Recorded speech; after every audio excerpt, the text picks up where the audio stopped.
The annual Thompson family dinner was in full swing, and my sister Diana was doing what she did best, making sure everyone knew about her success while diminishing mine.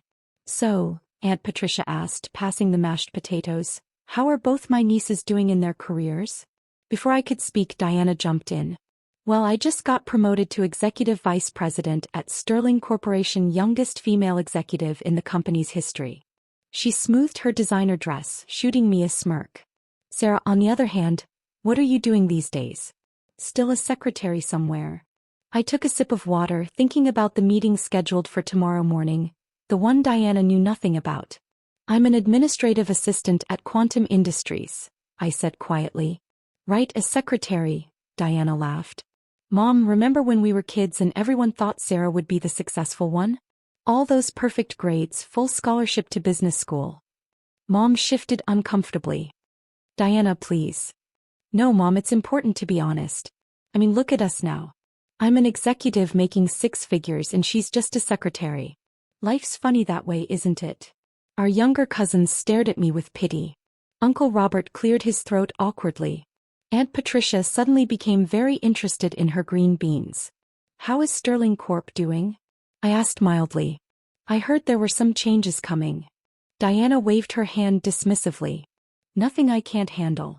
We're being acquired by Quantum Industries, but they've assured all executives will keep their positions. In fact," she preened, "I'm meeting the CEO tomorrow morning. Probably to discuss my new expanded role." I thought about the stack of HR files on my desk at home, including Diana's performance reviews and complaints from her subordinates. About the reorganization plans I'd spent months developing.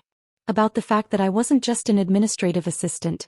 I'd founded Quantum Industries 15 years ago, building it into one of the largest technology conglomerates in the country. But Diana didn't know that. Nobody in the family did except Mom, who'd signed an NDA after accidentally discovering the truth last year. She caught my eye now, trying to hide a smile. "That's wonderful," I said, serving myself more salad. "I'm sure the CEO will be interested in meeting you." "Well, not everyone can handle the pressure of executive life," Diana continued, warming to her favorite topic, my failures. "Some people are meant for simpler roles. Right, Sarah?" I thought about my morning schedule. Breakfast with the Japanese investment team, 2 acquisition meetings, and then the Sterling Corp integration presentation, where Diana would finally learn who her new boss really was. "You're right, Diana. Everyone has their place." "Exactly." She beamed, missing my subtle sarcasm. "Like tomorrow, I'll be in the executive boardroom while you're probably answering phones or getting coffee." Mom coughed to hide her laugh. She'd visited my office once, all 40 floors of it, and seen exactly what kind of coffee runs I did. "Actually," I said, checking my watch, "I should head home. Big day tomorrow." Diana smirked. "Oh right, lots of copying and filing to do?" I stood up, smoothing my simple but expertly tailored dress. "Something like that. Good luck with your meeting tomorrow, Diana. I have a feeling it'll be memorable."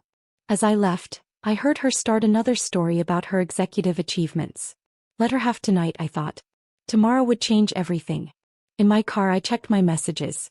My CFO had sent the final Sterling Corp acquisition numbers.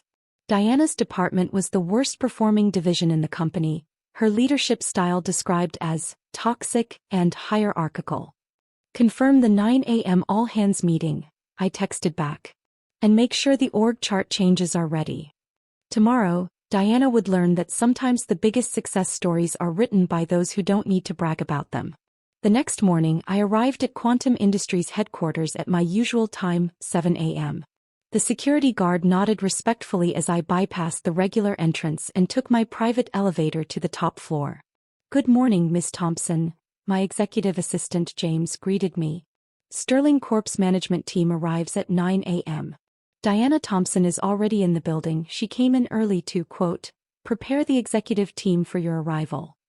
I smiled, checking the security feeds. Diana was in the 15th floor conference room, holding court with her fellow executives, clearly enjoying what she thought were her final moments as a big fish in a small pond. "Any updates on the complaints against her?"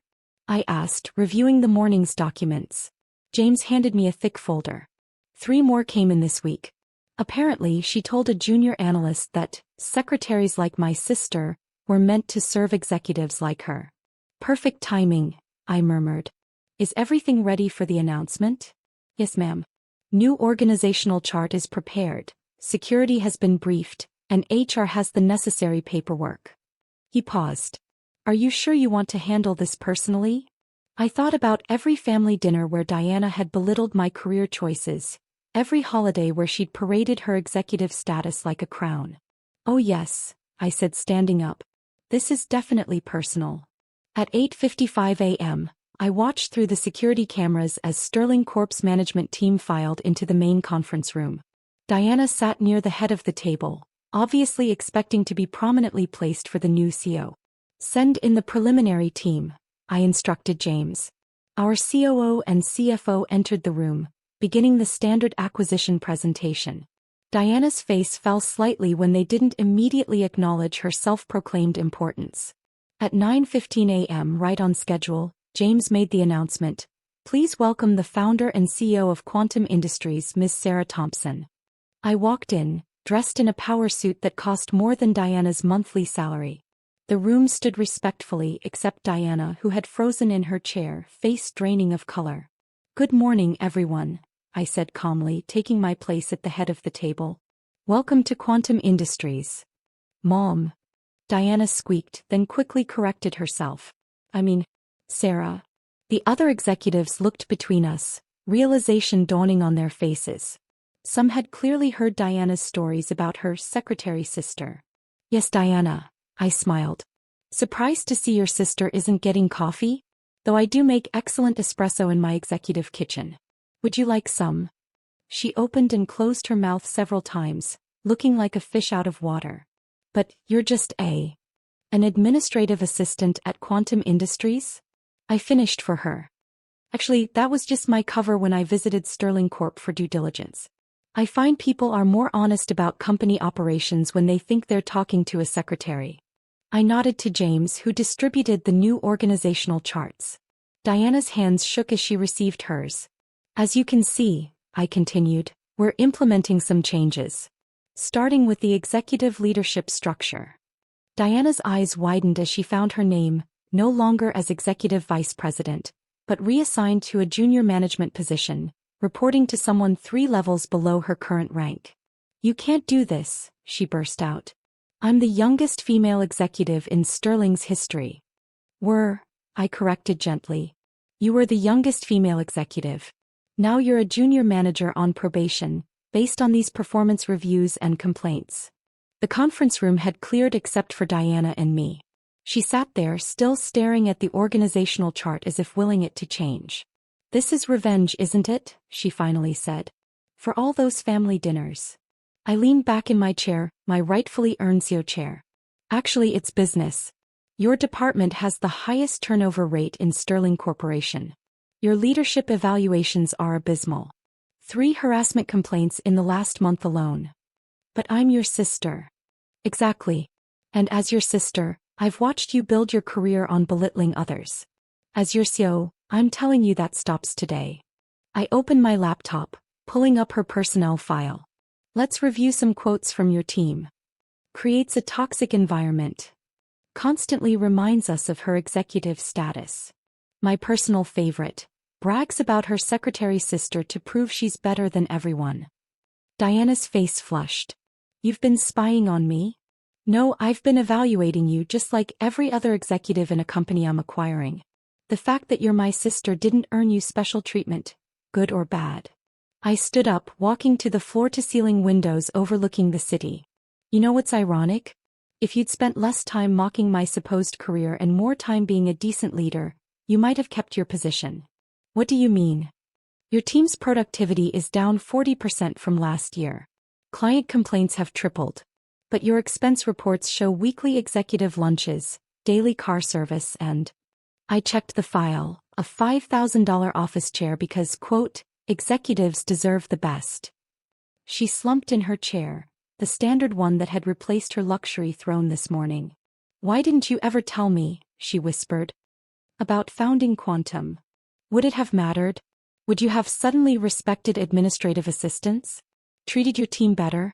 Seen value in roles other than executive titles? Tears welled in her eyes. For the first time since we were kids, I saw my actual sister, not the power-hungry executive she'd become. What happens now? That's up to you. I handed her a folder. Option 1. Take the junior management position, learn humility, earn your way back up based on actual leadership skills. Option 2. Severance package, generous but with a non-compete clause. And if I go to the press? Tell them how my sister orchestrated my downfall. I smiled. You mean tell them how the CEO of Quantum Industries, a woman who built a multi-billion-dollar company from scratch, found nepotism and harassment in an acquired company and addressed it professionally? That press story. She deflated. When did you become so powerful? I always was, Diana. You just couldn't see past job titles to recognize different kinds of success. After a long moment, she reached for the first folder, the junior management option. I want to stay, she said quietly. But I don't know how to lead without being what I was. That's why your new supervisor is Linda Chin. Remember her? The Justice Secretary you dismissed last year? She's been running our most successful division while maintaining the lowest turnover rate in the industry. Diana's eyes widened.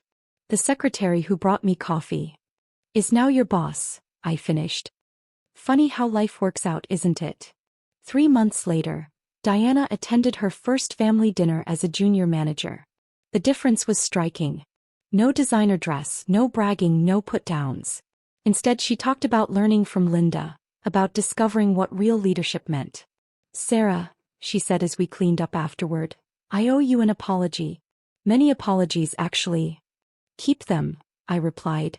Show me instead. Show everyone who's been looked down on by executives like your old self. Today, Diana runs our community outreach program, a position she earned after proving she'd changed. Her office is smaller, her salary lower, but her impact is bigger than ever. And at family dinners? She's the first to shut down any conversation about job titles or status. Success isn't about your position, she tells our younger cousins. It's about your impact. Just ask my sister. She taught me that. Sometimes the best lessons come from the people we underestimate the most. And sometimes the biggest office isn't where the real power sits. As for me, I still keep a nameplate on my desk that reads, Administrative Assistant. It reminds me and now Diana that every role has value, if you're wise enough to see it. After all, some of us change the world quietly, one coffee run at a time.